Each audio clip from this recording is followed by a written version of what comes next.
एक सीधा सवाल सोचिए, अगर उस इंस्टीट्यूशन पर ही कॉन्फ्लिक्ट ऑफ इंटरेस्ट का इल्जाम लग जाए जो मार्केट को रेगुलेट करती है, तो आम इन्वेस्टर को आखिर कौन बचाएगा? ये एक ऐसा सिस्टमैटिक पैराडॉक्स है जिसने पिछले कुछ वक्त में पूरे फाइनेंशियल सिस्टम को हिला के रख दिया। इस विश्लेषण में स्वागत है। आज हम इंडिया की पूर्व मार्केट रेगुलेटर माधवी पुरी बुच के खिलाफ लगे आरोपों के इस उलझे हुए जाल को ऑब्जेक्टिवली डिकोड करेंगे।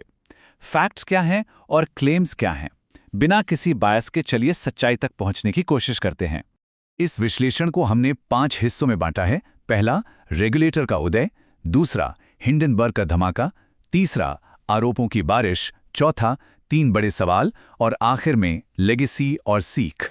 तो शुरुआत करते हैं पहले हिस्से से, रेगुलेटर का उदय और माधवी बुच्ची का शुरुआती सफर। इनका प्राइवेट सेक्टर पेडिग्री अपने आप में बहुत दिलचस्प है। 1989 में आईसीआईसीआई बैंक से करियर शुरू हुआ। 2009 आते आते वो आईसीआईसीआई सिक्योरिटीज की सीईओ बन गई। फिर 2017 में सेबी में as a whole time member join किया और 2022 में वो सेबी की चेयरपर्सन बनी। देखिए, ये कोई आम अपॉइंटमेंट बिल्कुल नहीं थी। वो पहली महिला थी और डेकेड्स में पहली ऐसी चीफ थी जो किसी ब्यूरोक्रेटिक बैकग्राउंड से ना होकर सीधा प्राइवेट सेक्टर से आई थी। और इन्होंने आते ही मार्केट को मॉडर्नाइज करने की जैसे झड़ी लगा दी। T+1 और T+0 सेटलमेंट साइकिल्स लाए गए, जिसने इंडिया को दुनिया के सबसे फास्ट ट्रांजैक्शन सेटलमेंट वाले देशों में ला खड़ा किया। एफएनओ रेगुलेशंस को काफी टाइट किया गया, फिन इन्फ्लुएंसर्स पर कड़ी नजर रखी गई। और ध्यान देने वाली बात है, इनके कार्यकाल में डीमैट अकाउंट्स 4 करोड़ से बढ़कर सीधा 21 करोड़ तक पहुंच गए। एक क्लियर एंकर ऑफ कॉम्पिटेंस यहां साफ दिखता है, जिसकी वजह से आगे आने वाले आरोप और भी ज्यादा शॉकिंग लगते हैं। लेकिन फिर आता है दूसरा हिस्सा, अगस्त 2024 का वो हिंडनबर्ग का धमाका जिसने सब बदल दिया। हिंडनबर्ग रिसर्च ने सीधा सेबी चीफ पर निशाना साधा। मुद्दा था IP प्लस फंड 1। ये एक मॉरिशस बेस्ड ऑफशोर फंड था। अब एलिगेशन ये था कि इस फंड का कनेक्शन अदानी ग्रुप के डायरेक्टर्स से था और माधवीपुरी बुच और उनके पति ने इसमें स्टेक्स होल्ड किए थे। रिपोर्ट का लॉजिक सिंपल सा था, अगर सेबी चीफ का पैसा उसी ऑफशोर स्ट्रक्चर में था जिसे अदानी प्रोब में इन्वेस्टिगेट किया जा रहा था, तो क्या ये जांच कॉम्प्रोमाइज नहीं थी? लेकिन एक ऑब्जेक्टिव एनालिसिस के लिए दोनों पक्ष देखना जरूरी है। बुच की तरफ से एक क्लियर 3 पॉइंट डिफेंस सामने आया। पहला पॉइंट, टाइमिंग। उनका कहना था कि ये इन्वेस्टमेंट्स 2015 में हुई थी, यानी सेबी ज्वाइन करने से पूरे 2 साल पहले। दूसरा, नो अडानी लिंक। जिस वक्त उनकी इन्वेस्टमेंट थी, उस फंड के पास कोई अडानी सिक्योरिटीज थी ही नहीं। और तीसरा, फुली डिस्क्लोज्ड। उन्होंने साफ कहा कि उनके फाइनेंसेस सेबी के सामने बिल्कुल एक ओपन बुक की तरह थे। यहां से शुरू होता है तीसरा फेज, आरोपों की बारिश, जहां एक के बाद एक नए दावे सामने आने लगे। आरोपों का एक डिजिंग अरे बन गया था। कांग्रेस ने क्लेम किया कि बुच की कंसल्टिंग फर्म अगोरा एडवाइजरी ने उनके सेबी टेन्योर के दौरान M&M और आईसीआईसीआई जैसी कंपनियों से करीब 2.5 करोड़ रुपए की कंसल्टिंग रेवेन्यू ली। फिर आईसीआईसीआई बैंक से जुड़े पोस्ट सेबी ESOP एक्सरसाइजेज पर परक्विजिट इनकम का मुद्दा उठा। और इधर जी एंटरटेनमेंट के सुभाष चंद्रा ने तो अपने मर्जर कोलैप्स का पूरा ब्लेम ही सेबी की एक्शंस पर डाल दिया। कॉर्पोरेट कॉन्फ्लिक्ट्स का एक उलझा हुआ जाल यहां पूरी तरह से बनने लगा था। और फिर इस सब के बीच एक ऐसी संख्या सामने आई जिसने सच में सबको हैरान कर दिया, 1000। जी हां, लगभग 1000 सेबी एम्प्लॉइज सितंबर 2024 में उन्होंने अपने ही हेडक्वार्टर्स के बाहर प्रोटेस्ट कर दिया, अपनी ही बॉस के खिलाफ।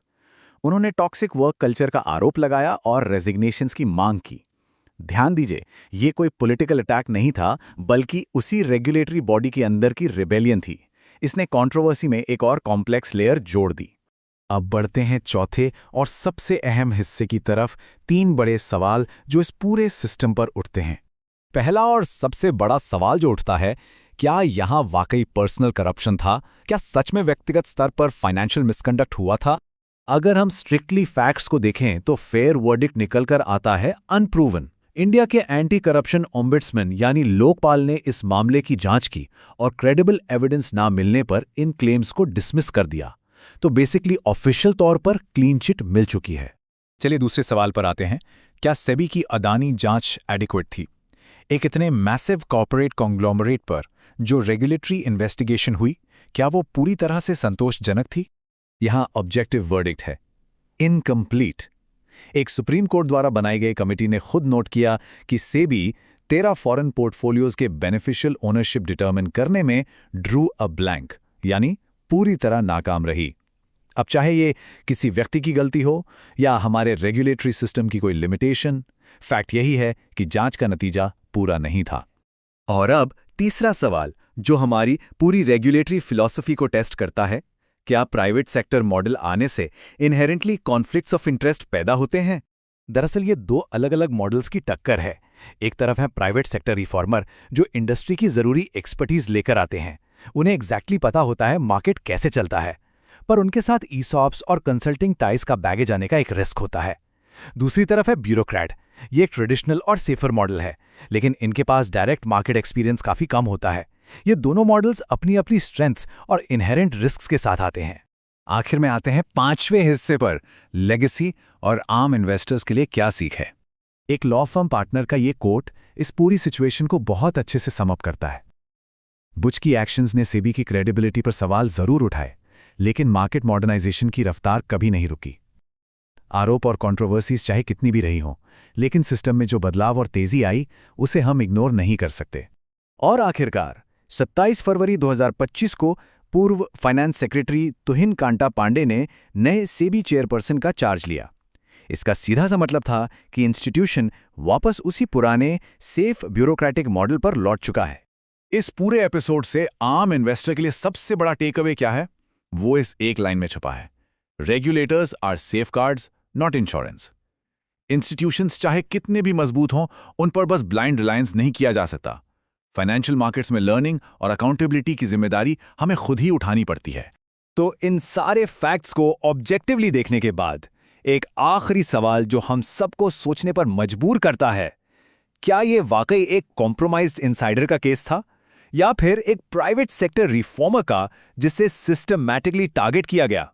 ये एक ऐसी अनरिजॉल्व्ड लेगेसी है जो शायद आने वाले कई सालों तक एक बड़ी डिबेट बनी रहेगी।